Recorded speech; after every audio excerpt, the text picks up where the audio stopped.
Hello बच्चों, 11th class में मोल concept हो चुका था ना। हमारा चैप्टर का नाम क्या है? Some basic concepts of chemistry है ना।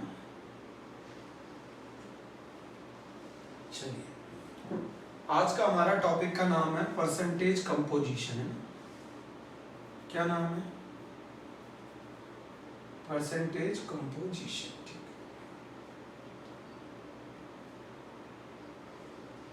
जैसे मैं पहले हिंदी में समझा दूं परसेंटेज कंपोजिशन। जैसे मान लो बच्चों, ये ऑक्सीजन है, O2 है ना।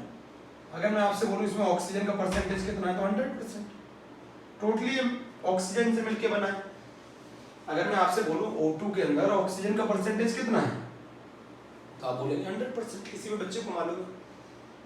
पर अगर मैं ये बोलूं आपको, मैं वाटर दे दूं, तो वाटर के अंदर कुछ परसेंटेज हाइड्रोजन का होगा, वाटर के अंदर कुछ परसेंटेज हाइड्रोजन का होगा बाय मास, कुछ परसेंटेज ऑक्सीजन का होगा बाय मास। दोनों का सम करेंगे तो कितना मिलके आएगा? 100%। अच्छा, ये वाटर किससे मिलके बना है? कुछ हाइड्रोजन से मिलके बना है, कुछ ऑक्सीजन से मिलके बना है ना। बोलो, वाटर कुछ हाइड्रोजन से मिलके बना है, कुछ ऑक्सीजन से मिलके बना है। तो जैसे अगर मैं O2 देखूं तो ऑक्सीजन का परसेंटेज इसके अंदर 100 है, H2O के अंदर कुछ परसेंटेज हाइड्रोजन का होगा, कुछ परसेंटेज ऑक्सीजन का होगा। बेटा, अगर आपको परसेंटेज कंपोजिशन नहीं आया ना, तो एक टॉपिक नहीं आएगा एम्पिरिकल फॉर्मूला। बहुत आसान है परसेंटेज कंपोजिशन। किसका निकालना है? उसका मास divided by the total mass. किसका निकालना है और किसके रिस्पेक्ट में निकालना है, उससे डिवाइड कर दो, इनटू 100 कर दो। परसेंटेज में हर चीज 100 में से तो बताई जाती है।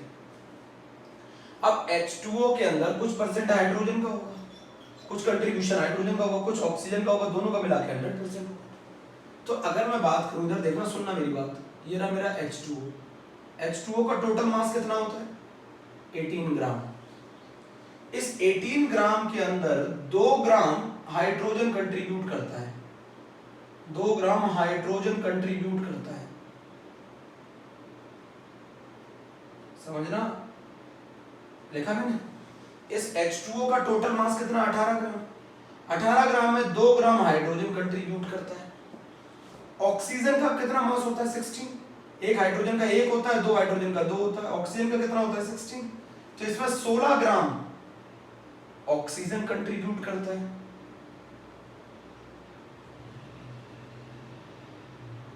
समझाने के लिए लिखा है, करता है, जैसे आप पढ़ाई करते हो। 2 ग्राम हाइड्रोजन कंट्रीब्यूट करता है, 16 ग्राम ऑक्सीजन कंट्रीब्यूट करता है H2O के अंदर, है ना। H2O का टोटल मास 18 ग्राम है। तो अगर मैं आपसे पूछूं, बताओ percentage by mass of hydrogen, hydrogen का मास वाइज परसेंटेज कंपोजिशन कितना है, तो आप लिखोगे हाइड्रोजन का contribution divided by total into 100। ये आ जाएगा 11.11। किसी भी चीज को 100 में से बताना परसेंटेज कहलाता है। 18 ग्राम के अंदर 2 ग्राम हाइड्रोजन का कंट्रीब्यूशन था, तो 100 ग्राम के अंदर हाइड्रोजन का कंट्रीब्यूशन कितना हो जाएगा? 11.11। किसी रिजल्ट को 100 में से बता देना। अच्छा, ये बताओ, आपके पास 20 रुपए है, मैं आपसे पूछूं 200 में 20 का कितना कंट्रीब्यूशन है? 200 के अंदर 20 का कितना कंट्रीब्यूशन है? 10%।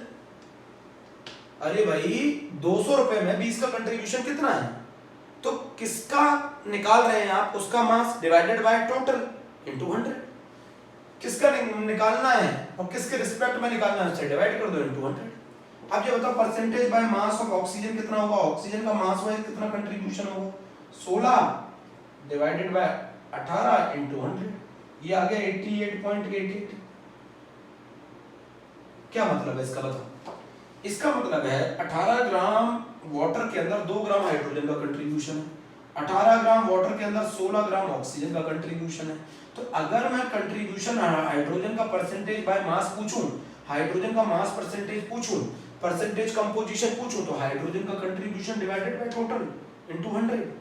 ऑक्सीजन का कंपोजिशन पूछूं, तो ऑक्सीजन का mass divided by total into 100। तो किसी भी कंपाउंड के अंदर किसी का अगर परसेंटेज कंपोजिशन निकालना है, तो उसका contribution divided by total into 100।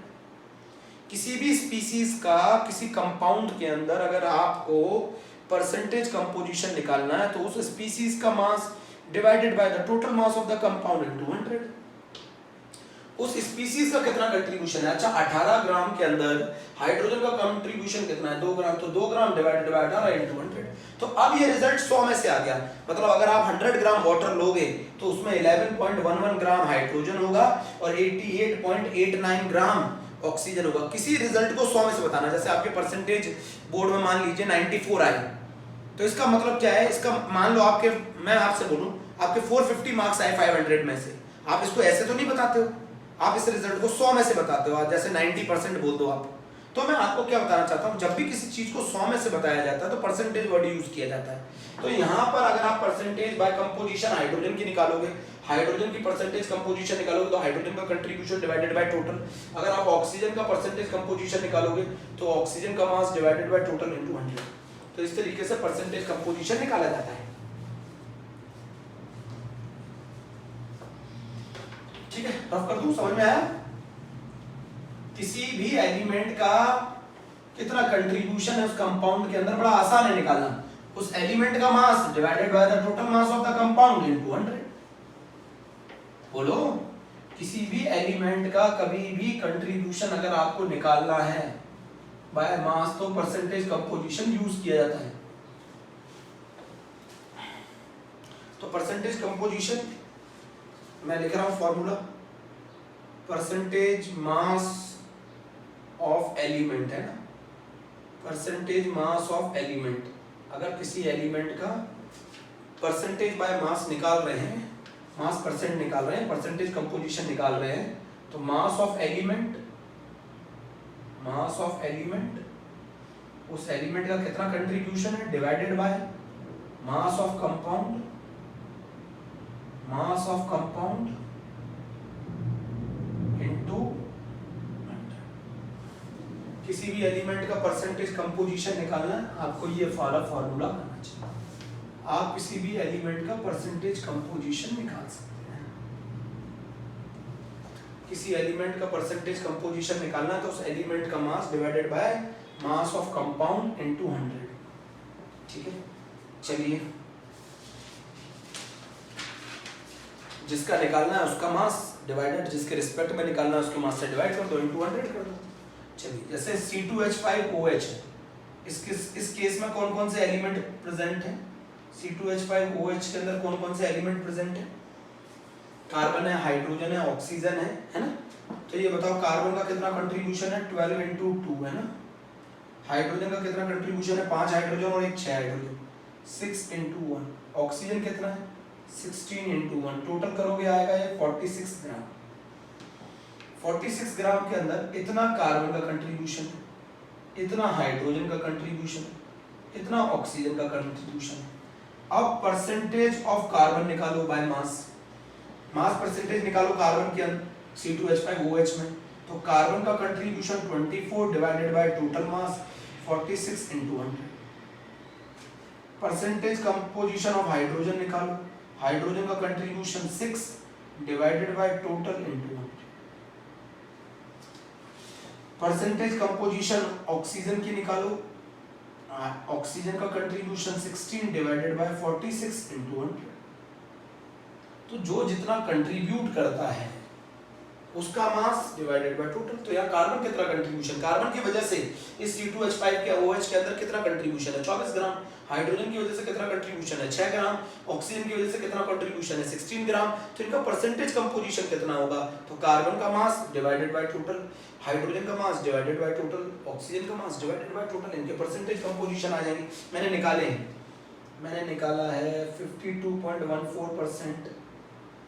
किसी भी रिजल्ट को 100 में से बता देता है परसेंटेज कंपोजिशन। 13.13% और 34.73%। इन तीनों का अगर आप सम करोगे तो रिजल्ट आ जाएगा 100%। तो this is called percentage composition. किस पोर्शन के लिए रिक्वायर्ड है? एम्पिरिकल फॉर्मूले के लिए रिक्वायर्ड है। एक टॉपिक आएगा इसमें एम्पिरिकल फॉर्मूला, उसके लिए ये रिक्वायर्ड है। एम्पिरिकल फॉर्मूला वाले टॉपिक के लिए रिक्वायर्ड है। इसको कहा जाता है परसेंटेज कंपोजिशन। परसेंटेज कंपोजिशन निकालना बहुत आसान है। उस एलिमेंट का mass divided by the total mass into 100 है ना। चलिए सर, ये तो हो गई कहानी बेसिक की, कर सकते हैं बड़े आराम से। किसी भी एलिमेंट का परसेंटेज कंपोजिशन निकालना बड़ा आसान है।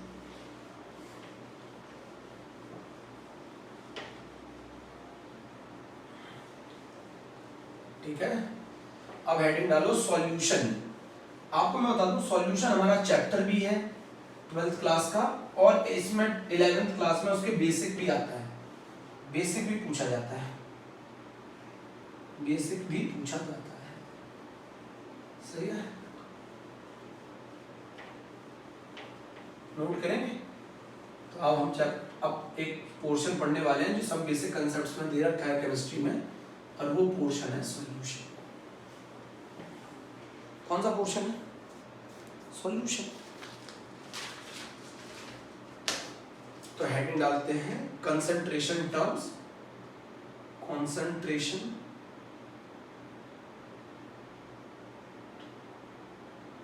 कंसंट्रेशन टर्म्स, और उसमें हम पढ़ने जा रहे हैं सॉल्यूशन। अच्छा, मुझे एक चीज बताओ, सॉल्यूशन आपने कहीं शुरुआत में पढ़ा था। सॉल्यूशन एक होमोजीनियस मिक्सचर है टू और मोर कंपोनेंट्स का। Solution is an homogeneous mixture. Homogeneous का मतलब मालूम है ना, जहाँ composition through out the mixture uniform रहती है। सॉल्यूशन क्या है? सॉल्यूशन होमोजीनियस मिक्सचर है। होमोजीनियस, होमोजीनियस का मतलब मालूम है, कंपोजिशन सेम रहती है, हर जगह मिलने के बाद कंपोजिशन एक जैसी हो जाती है। तो solution is a homogeneous mixture of two or more components. Solution जो होता है वो होमोजीनियस मिक्सचर होता है टू और मोर कंपोनेंट्स का, जिसमें एक कंपोनेंट, मैं आपको पहले से बता दूं, हमारे कोर्स में जो सॉल्यूशन है वो है बाइनरी सॉल्यूशन। बाइनरी सॉल्यूशन का मतलब है जो the solution which is made up of two component, जो सॉल्यूशन दो कंपोनेंट से बना हो।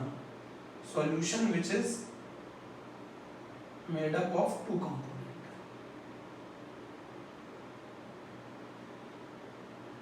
जो दो कंपोनेंट से मिलके बना हो, ऐसे सॉल्यूशन को कहते हैं बाइनरी सॉल्यूशन। अच्छा बता दूं मैं, इस सॉल्यूशन के अंदर दो पार्ट होते हैं। एक पार्ट होता है सॉल्यूट, जो होता है माइनर, मतलब जिसको घोलते हैं, और एक पार्ट होता है सॉल्वेंट, जो कि होता है major.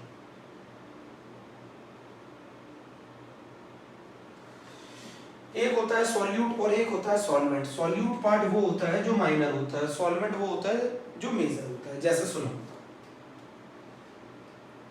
The phase of the solution always matches with the phase of the solvent, है ना। एक पॉइंट नोट कर लेना, जो फेज होता है ना, जिस फेज में सॉल्वेंट होता है उसी फेज में सॉल्यूशन होता है। द फेज ऑफ, मैंने नोट करके लिखा है, सॉल्यूशन का फेज और सॉल्वेंट का फेज मैच करता है। यहाँ लिख दूं, हिंदी में लिख दूं, सॉल्यूशन का फेज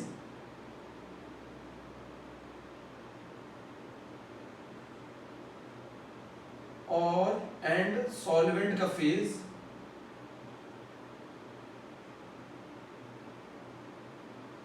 सॉल्यूशन का फेज एंड सॉल्वेंट का फेज मैच करता है।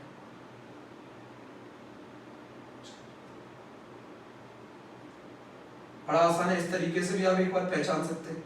मतलब अगर आपका सॉल्यूशन लिक्विड है तो आपका सॉल्वेंट भी लिक्विड होगा। अगर आपका सॉल्यूशन लिक्विड है तो आपका सॉल्वेंट भी लिक्विड होगा। तो हमारे केस में देखो, एक तो होमोजीनियस, तो सॉल्यूशन एक होमोजीनियस है। हेट्रोजीनियस होता तो मिक्सचर होता। सॉल्यूशन एक होमोजीनियस मिक्सचर है। होमोजीनियस का मतलब जानते हो ना, सारे बच्चे जानते हैं। होमोजीनियस का मतलब होता है कंपोजिशन इज यूनिफॉर्म। यूनिफॉर्म का मतलब है मिक्स होने के बाद हर जगह एक जैसी कंपोजिशन होती है, कहीं पर भी मेजर कर लो वही कंपोजिशन रहेगी। होमोजीनियस मिक्सचर बोला जाता है सॉल्यूशन को। सॉल्यूशन में फिर बता दो, चैप्टर भी है 12th क्लास में बेटा। बाइनरी सॉल्यूशन वो सॉल्यूशन होता है जो दो कंपोनेंट से मिलकर बना होता है। जो दो कंपोनेंट से मिलकर बना होता है उस सॉल्यूशन को कहते हैं बाइनरी सॉल्यूशन। उसमें एक कंपोनेंट होता है सॉल्यूट जो होता है माइनर, एक कंपोनेंट होता है सॉल्वेंट जो होता है मेजर। ठीक है, अब आपको मैंने पहले से बता दिया कि आपका जो सॉल्यूशन का फेज है और जो सॉल्वेंट का फेज है वो मैच करता है। जैसे मान लो अगर आपने एक सॉल्ट को वाटर में डिसॉल्व किया है ना, सॉल्ट को आपने वाटर में डिसॉल्व किया, तो आपका जो इसमें आप बड़े आराम से पहचान सकते हो, इसको बोला जाएगा aqua solution of salt, aqua solution of salt. अब ये आप मुझे बताओ, जब भी एक्वस वर्ड जोड़ दिया जाता है इसका मतलब सॉल्वेंट वाटर होता है।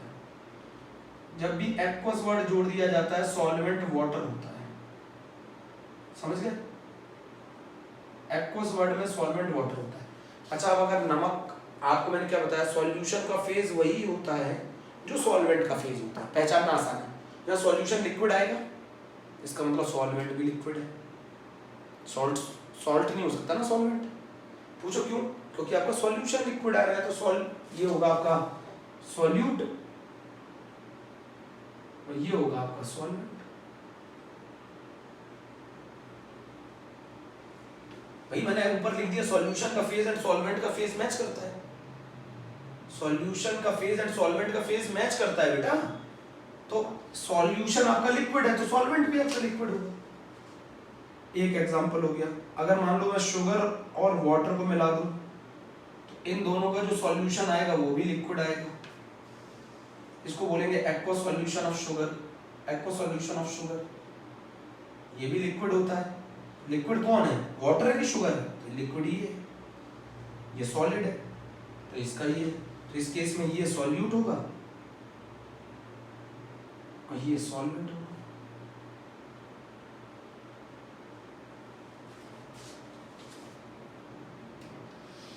ठीक है, तो पहला तरीका तो आसान है पहचानने का सॉल्यूट को। क्या तरीका है कि सॉल्वेंट का फेज और सॉल्यूशन का फेज एक ही होता है। दिक्कत कहाँ आएगी, जब दोनों लिक्विड होंगे। अब दोनों लिक्विड हो गए तो कैसे पहचाने कि कौन सॉल्वेंट है? मैंने आपको क्या बताया, सॉल्वेंट का फेज जो होता है वही सॉल्यूशन का फेज होता है। तो अगर आपका सॉल्वेंट लिक्विड है तो सॉल्यूशन भी लिक्विड आएगा, समझ गए? अगर आपका सॉल्वेंट लिक्विड है तो आपका सॉल्यूशन भी लिक्विड आएगा। अब दिक्कत क्या है, जब दोनों लिक्विड हो जाए, जब दोनों ही लिक्विड हो जाए, सॉल्यूट भी लिक्विड है सॉल्वेंट भी लिक्विड है, तो फिर कैसे पहचानेंगे कि कौन सॉल्यूट है कौन सॉल्वेंट है? एक तरीका तो ये है कि सॉल्वेंट का फेज से पहचान लेते हैं। सॉल्यूशन का फेज वही होता है जो सॉल्वेंट का फेज होता है, बट इस बार तो दोनों ही लिक्विड है तो उसमें ऐसे आता है। उसमें मैं जो चीज बताना चाहता हूं, अगर दोनों ही लिक्विड हो जाएं, जैसे मैंने लिखा है सॉल्यूट और एक तरफ लिखा है सॉल्वेंट, ये भी लिक्विड है ये भी लिक्विड है, सॉल्यूशन तो लिक्विड हो गई। अब जैसे इसको पहचानना बहुत आसान है, इसको पहचानना बहुत आसान है। इस केस में कैसे पहचाने कि कौन सॉल्यूट होगा कौन सॉल्वेंट होगा? तो इसमें पहचानेंगे, जैसे मान लो ऐसा लिखा आ जाए, नोट्स में ऐसा लिखा आता है a solution of x in y, a solution of x in y। तो इस केस में बड़ा आसान है पहचानना, जब भी ऐसा लिखा आएगा इसका मतलब x को y में डाला जा रहा है, तो x हमारा सॉल्यूट हो जाएगा और y हमारा सॉल्वेंट हो जाएगा। जब दोनों solute as well as solvent दोनों ही लिक्विड होते हैं तो उस केस में ये लैंग्वेज लिखी आती है solution of x in y, a solution of x in y। अब जैसे मैं क्वेश्चन एग्जांपल बोलूं, a solution of water in ethanol, तो बताओ कौन सॉल्वेंट है और कौन सॉल्यूट है? बेटा ये कहानी तब लगती है जब दोनों लिक्विड होते हैं। अगर एक लिक्विड और एक सॉलिड है तो बहुत आसान है पहचानना। सॉल्यूशन देख लो कैसा है, अगर सॉल्यूशन लिक्विड है तो सॉल्वेंट लिक्विड हो। a solution of water in ethanol अगर लिखा आ जाए तो इसमें वाटर जो होता है वो सॉल्यूट है और इथेनॉल जो है वो सॉल्वेंट है।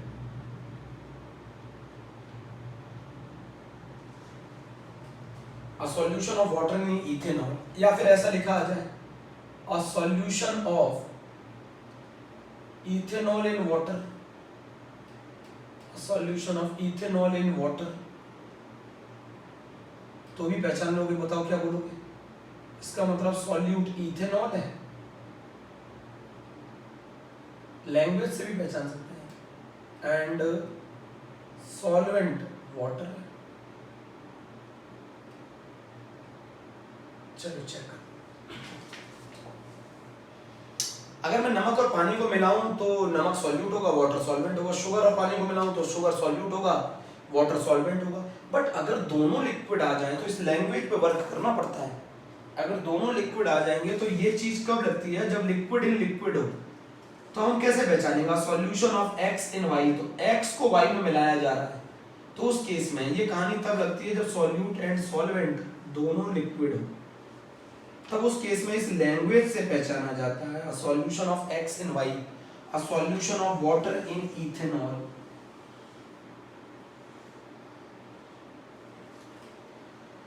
ऐसे पहचाना जाता है।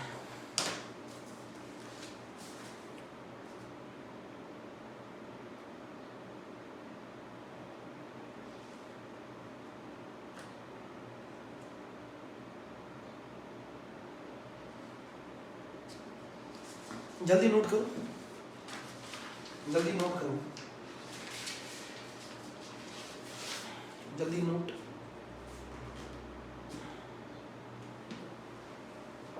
बेसिक है ये तो आज।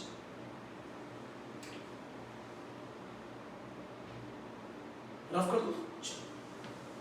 जब दोनों लिक्विड हो तब कैसे पहचाना जाता है solution of x in y, तो x को y में मिला रहे हैं तो इसका मतलब है x सॉल्यूट है और y सॉल्वेंट है। बट जब अगर एक एक्वस सॉल्यूशन लिखा आ जाए तो इसका मतलब solvent always water. Aqueous word आया ही वाटर से है, समझ रहे हैं। अब इसका मतलब क्या होता है कंसंट्रेशन। कंसंट्रेशन का कितना क्या मतलब होता है, चलो जल्दी बताओ, जल्दी बताओ। सुना है कंसंट्रेशन? आप कहते हो शुगर की कंसंट्रेशन शरबत में बढ़ गई, बताओ जल्दी।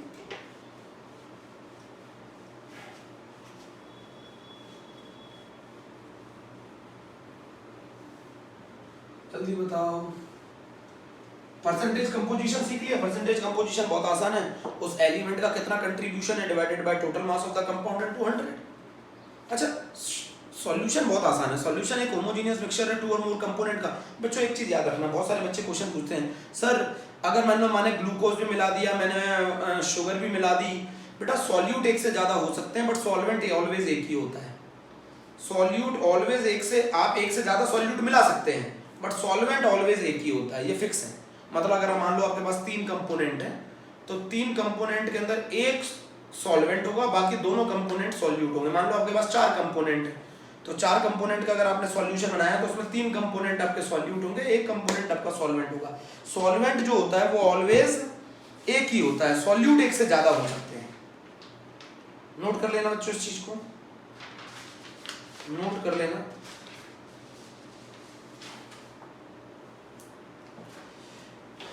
चलिए अब हम जो पढ़ने जा रहे हैं वो पढ़ने जा रहे हैं कॉन्सेंट्रेशन टर्म। अब कॉन्सेंट्रेशन टर्म में बेटा बहुत इंपॉर्टेंट है, मैं आपको पहले से बता दूं। देखो मैंने कॉन्सेंट्रेशन टर्म को 2 पार्ट्स में डिवाइड किया है। एक पार्ट वो है जिसमें वेट बाय वेट, मतलब जिसमें सिर्फ मास इन्वॉल्व होता है। एक कॉन्सेंट्रेशन टर्म वो होते हैं जिसको हम कहते हैं वेट बाय वॉल्यूम। अगर आपको, मैं फिर से बता रहा हूं, अगर आपने एक weight by weight concentration term को weight by weight concentration term में कन्वर्ट किया तो इस केस में there is no requirement of density. No, ये नोट कर ली ना, अभी समझ में आएगा। No requirement of density. ऐसे केस में डेंसिटी की कोई रिक्वायरमेंट नहीं होती। मैंने कंसंट्रेशन टर्म को 2 पार्ट्स में डिवाइड किया है। एक कंसंट्रेशन टर्म को हम लोग कहते हैं वेट बाय वेट, ठीक है, जिसमें टोटली मास इन्वॉल्व होंगे। केमिस्ट्री में वेट और मास में कोई अंतर नहीं होता। और एक कंसंट्रेशन टर्म है जिसमें वॉल्यूम इन्वॉल्व होते हैं, वेट बाय वॉल्यूम। अगर आप एक weight by weight concentration term को वेट बाय वेट में कन्वर्ट करेंगे तो कोई रिक्वायरमेंट नहीं है डेंसिटी की। बट अगर आप एक weight by weight concentration term को weight by volume concentration term में कन्वर्ट करेंगे या फिर इसका उल्टा कन्वर्ट करेंगे तो ये तभी पॉसिबल है, density of solution is required. ये विदाउट डेंसिटी ऑफ सॉल्यूशन नहीं हो सकता। ये बहुत बड़ी बात है, टीचर स्कूल में बहुत बाद में बताते हैं इस बात को। तो आपको कंसंट्रेशन टर्म को ये देखना है पहले कि वो concentration term wait by wait है या जिसमें आप उसे कन्वर्ट कर रहे हो वेट बाय वॉल्यूम है, तो आपको ये समझना है कि एक weight by weight concentration term को weight by weight concentration term में कन्वर्ट करेंगे तो कोई रिक्वायरमेंट नहीं है डेंसिटी की, बट अगर एक weight by weight concentration term को weight by volume concentration term में कन्वर्ट करेंगे या फिर एक weight by volume concentration term को एक weight by weight concentration term में कन्वर्ट करेंगे तो आपको डेंसिटी ऑफ सॉल्यूशन रिक्वायर्ड है। अच्छा, कंसंट्रेशन बताता क्या है? कंसंट्रेशन बताता है अमाउंट, कितना अमाउंट सॉल्यूट का है सॉल्यूशन के अंदर, कितना सॉल्यूट है किसी सॉल्यूशन के अंदर, कितना सॉल्यूट है, कितना सॉल्यूट है किसी सॉल्यूशन के अंदर, कितना सॉल्यूट है किसी सॉल्यूशन के अंदर, किसी सॉल्यूशन के अंदर कितना अमाउंट है सॉल्यूट का, उसी को कहा जाता है उसका कंसंट्रेशन। कितना सॉल्यूट है किसी सॉल्यूशन के अंदर वो उसका कंसंट्रेशन है। और कंसंट्रेशन टर्म दो तरीके के होते हैं, wait by weight concentration term होता है, एक वेट बाय वॉल्यूम होता है। Weight by weight concentration term को वेट बाय वेट में कन्वर्ट करोगे कोई डेंसिटी की रिक्वायरमेंट नहीं है, बट एक weight by weight concentration term को वेट बाय वॉल्यूम में कन्वर्ट करोगे या फिर एक weight by volume concentration term को वेट बाय वेट में कन्वर्ट करोगे तो वो डेंसिटी की रिक्वायरमेंट है, requirement of density, requirement of density. इस केस में डेंसिटी की रिक्वायरमेंट है। आपको मैं पहले से बता दूं, जो मास होता है बेटा वो टेम्परेचर इंडिपेंडेंट होता है। केमिस्ट्री में मास बोलो या वेट बोलो बात एक ही है, मास टेम्परेचर इंडिपेंडेंट होता है, मास टेम्परेचर इंडिपेंडेंट होता है, मास इज टेम्परेचर इंडिपेंडेंट। ऐसा जरूर होता है कि गर्मी में आपका मास कम हो जाए सर्दियों में बढ़ जाए, अरे मास जो होता है वो टेम्परेचर इंडिपेंडेंट होता है। नोट किया, मास टेम्परेचर इंडिपेंडेंट है। वॉल्यूम टेम्परेचर डिपेंडेंट है।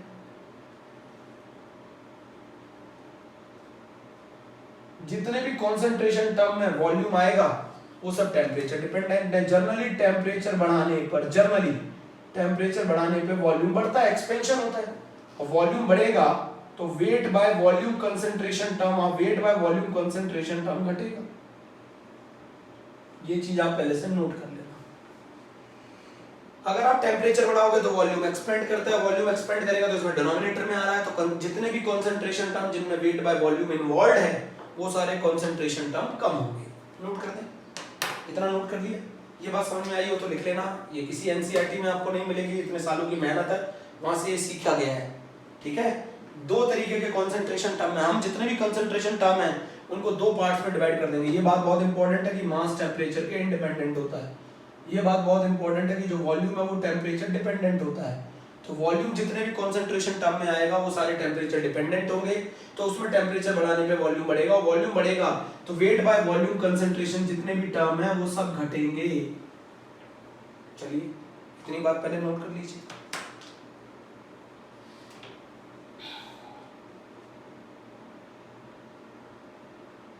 इतनी बात नोट कर लीजिए।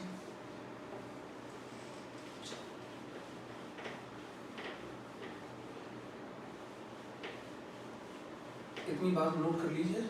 वॉल्यूम टेम्परेचर डिपेंडेंट होता है, मास टेम्परेचर इंडिपेंडेंट होता है। जितने भी कंसंट्रेशन टर्म जिनमें वेट वॉल्यूम आएगा वो wait by volume concentration term बोले जाएंगे, और जितने भी कंसंट्रेशन टर्म जिनमें वॉल्यूम नहीं आएगा वो सारे wait by weight concentration term बोले जाएंगे।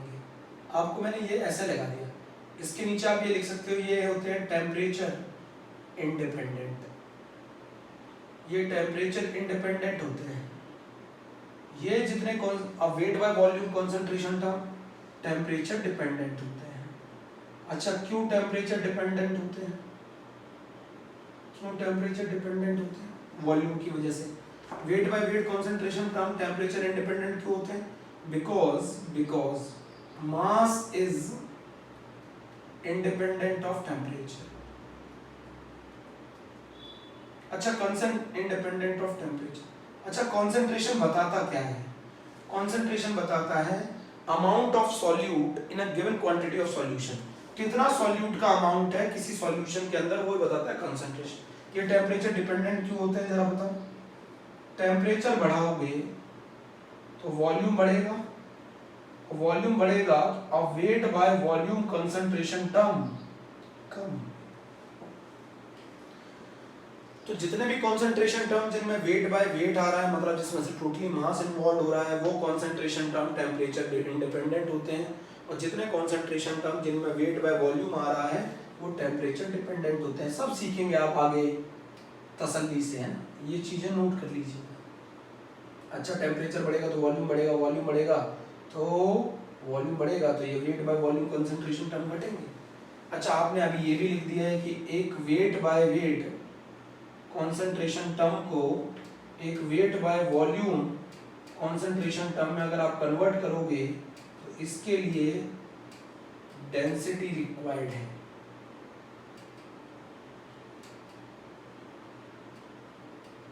बहुत इंपॉर्टेंट बात है, डेंसिटी रिक्वायर्ड है। बहुत सारे कंसंट्रेशन टर्म है, बहुत सारे कंसंट्रेशन टर्म है। जैसे पहला कंसंट्रेशन टर्म है wait percentage, percentage by mass भी बोल लो, परसेंटेज बाय वेट भी बोल लो, परसेंटेज बाय मास और परसेंटेज बाय वेट, या फिर वेट परसेंटेज बोल लो, एक ही बात है। जल्दी से नोट करो।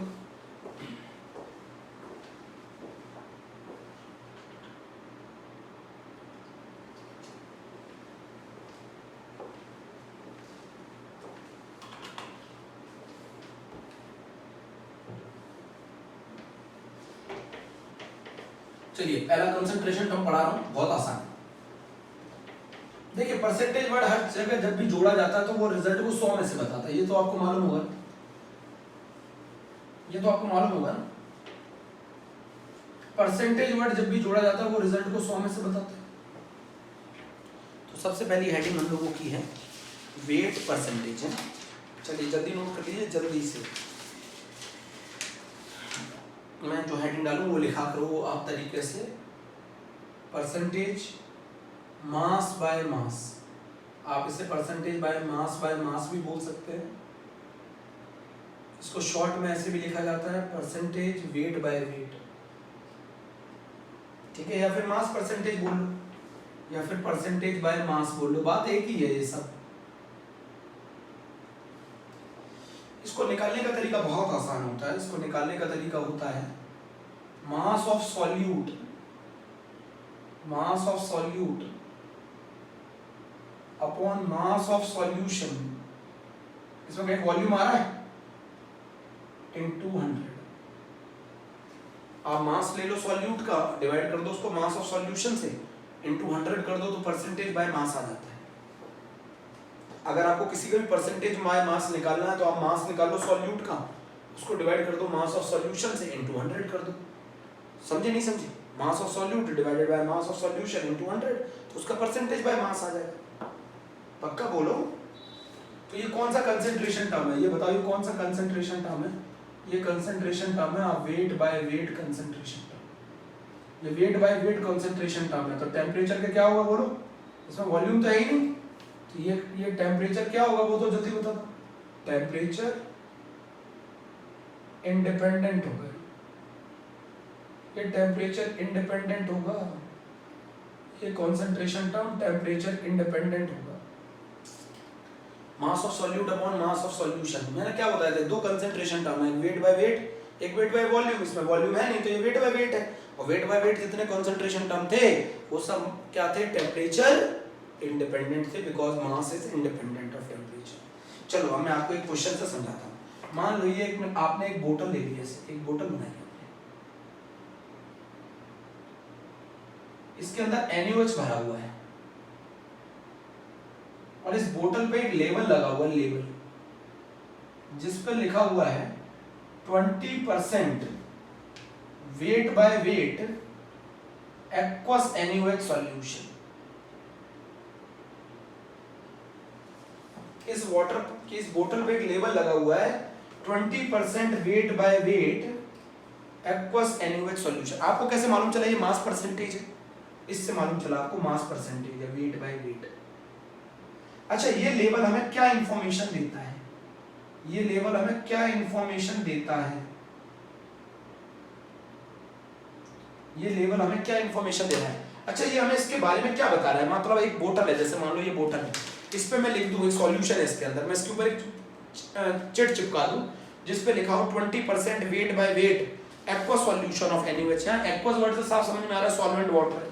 तो ये हमें क्या इंफॉर्मेशन दे रहा है, ये हमें इंफॉर्मेशन दे रहा है 20 ग्राम NaOH सॉल्यूट है, is present in 20 gram of NaOH is present in 100 gram solution।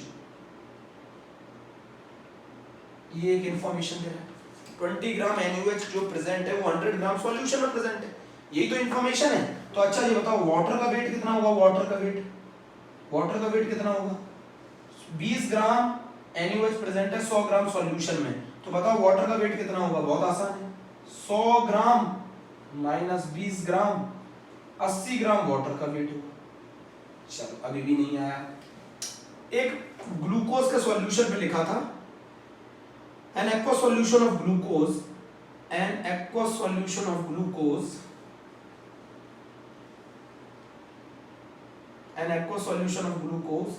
10% by mass।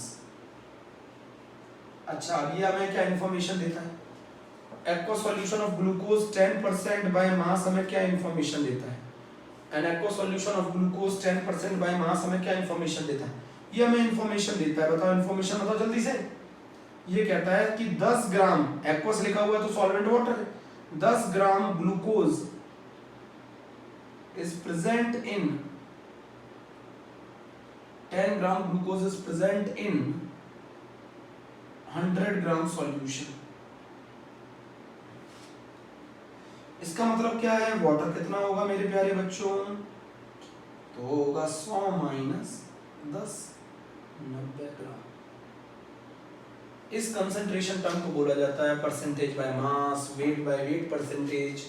बहुत आसान है, mass of solute upon mass of solution into 100। एक एनसीईआरटी में एक एग्जांपल दे रखा है वो भी करते हैं, एक एनसीईआरटी में एक एग्जांपल दे रखा है वो भी करते हैं। चलिए इंफॉर्मेशन समझ लीजिए क्या बताया मैंने। तो कंसंट्रेशन टर्म को दो हिस्सों में डिवाइड किया है मैंने ना, एक कंसंट्रेशन टर्म वो है जो weight by weight concentration term है, एक कंसंट्रेशन टर्म वो है जो weight by volume concentration term है। Weight by weight concentration term को weight by volume concentration term में कन्वर्ट करने के लिए डेंसिटी रिक्वायर्ड है, और weight by weight concentration term को weight by weight concentration term में कन्वर्ट करने के लिए कोई डेंसिटी रिक्वायर्ड नहीं। तो कितनी कहानियां हो गई जरा मुझे बताओ, कितनी कहानियां हो गई, दो हो गई ना।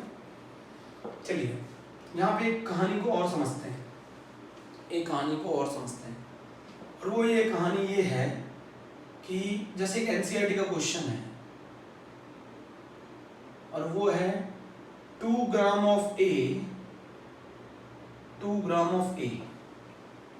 is present in is dissolved in 2 gram of A is dissolved in 18 gram water। 2 gram of A is dissolved in 18 gram of water। Calculate the mass percentage of A। Calculate the mass percentage of A। उल्टा पूछा इस बार, 2 ग्राम ए को 18 gram water में dissolve कर दो तो mass percentage ए का पूछा, तो परसेंटेज बाय मास किसका परसेंटेज बाय मास पूछ रहा है, ए का। तो इसका क्या मतलब होगा, mass of A upon mass of solution into 100। Mass of A को डिवाइड कर दो मास ऑफ सॉल्यूशन से, इनटू 100 कर दो, तो मास ऑफ ए कितना है 2 ग्राम। मास ऑफ सॉल्यूशन कितना होगा 2 + 18। मास ऑफ सॉल्यूशन कितना होगा 2 + 18 इनटू 100। तो ये कितना हो गया 2 + 2 + 18 इनटू 100, तो ये हो गया 2/20 इनटू 100। तो ये आ गया 20 इनटू 5, तो 10% आ गया। बहुत आसान है। सॉल्वेंट का मास है 18 ग्राम, सॉल्यूट का मास है 2 ग्राम, दोनों को प्लस किया तो 20 ग्राम। बोलो, इसको कहा जाता है परसेंटेज बाय मास। जल्दी नोट कर लो, परसेंटेज बाय मास।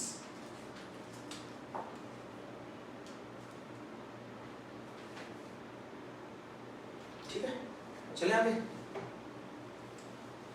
अब आता है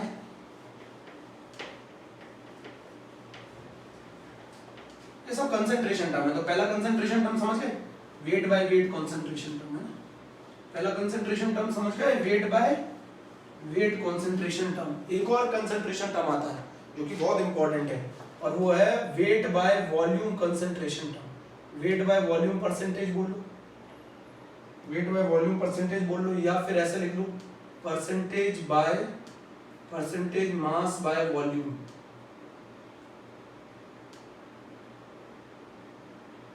यहां मैं एक बात नोट करके लिख रहा हूं, नोट करके लिखना, volume is the function of temperature, volume is the function of temperature. इसमें volume is the function of temperature. अच्छा मेरे प्यारे बच्चों, मुझे एक चीज समझाना, इसके अंदर वॉल्यूम आ रहा है, वॉल्यूम आ रहा है तो ये कैसा कंसंट्रेशन टर्म है, टेम्परेचर डिपेंडेंट। अच्छा अगर मैं इसमें टेम्परेचर डिपेंडेंट है, आपको मैं पहले बता चुका हूं, तो अगर मैं टेम्परेचर बढ़ाऊंगा तो वॉल्यूम बढ़ेगा, वॉल्यूम बढ़ेगा तो एक weight by volume concentration term कम होगा। ये मैंने आपको शुरुआत में बताया था। मास बाय वॉल्यूम परसेंटेज बोल लो या फिर वेट बाय वॉल्यूम परसेंटेज बोल लो, बहुत आसान है। Mass of solute in gram, mass of solute in gram, solute का मास लीजिए ग्राम में, divided by volume of solution, volume of solution ml में या फिर सेंटीमीटर क्यूब में। Volume of solution in ml और इन सेंटीमीटर क्यूब इनटू 100, ये वाला फार्मूला है। Mass of solute in gram divided by volume of solution in ml और centimetre cube, ये हमारा वेट बाय वॉल्यूम परसेंटेज निकालने का तरीका है, वेट बाय वॉल्यूम परसेंटेज निकालने का तरीका है। चलिए एक एग्जांपल समझते हैं। 8% वेट बाय वॉल्यूम, ऐसे लिखा आता है 8% wait by volume of acetic acid solution. Acetic acid का एक एक्वा सॉल्यूशन है जिसका कंसंट्रेशन कितना दे रखा है, 8% वेट बाय वॉल्यूम दे रखा है। किसका वॉल्यूम लेना है, सॉल्यूशन का वॉल्यूम लेना है, किसका मास लेना है, सॉल्यूट का मास लेना है। चलिए सॉल्यूट कौन है इसके अंदर, सॉल्यूट कौन है इसके अंदर, एसिटिक एसिड। तो इसका मतलब हो गया 8 gram acetic acid is present in 100 ml solution. मैंने क्या बोला था, परसेंटेज हर चीज को 100 में से बताता है। सॉल्यूट का वजन लेना है, सॉल्यूशन का वॉल्यूम लेना है। क्या इसके अंदर ये बताओ मास ऑफ वाटर कितना होगा, आप मास ऑफ वाटर बताओ कितना होगा, कौन बता रहा है बच्चा, मास ऑफ वाटर बताओ मेरे प्यारे बच्चों। बच्चों मुझे मास ऑफ वाटर बताओ, तो ये मत कर देना 100 माइनस 8 92, क्यों नहीं करोगे बताओ। According two dimensional analysis mass में से मास सब्ट्रैक्ट होता है, वॉल्यूम में से वॉल्यूम सब्ट्रैक्ट होता है। According to the dimensional analysis mass में से मास सब्ट्रैक्ट होता है, वॉल्यूम में से वॉल्यूम सब्ट्रैक्ट होता है। तो ये क्या बोला मैंने, आपको अगर मास ऑफ वाटर निकालना है तो इस केस में आपको डेंसिटी रिक्वायर्ड होगी, डेंसिटी रिक्वायर्ड होगी, डेंसिटी रिक्वायर्ड होगी। मैंने क्या लिखा, मैंने लिखा है जो नोट करना इसमें, in this case amount of solvent जो कि कौन है, water, can be calculated if density of solution is known, if density of solution is known।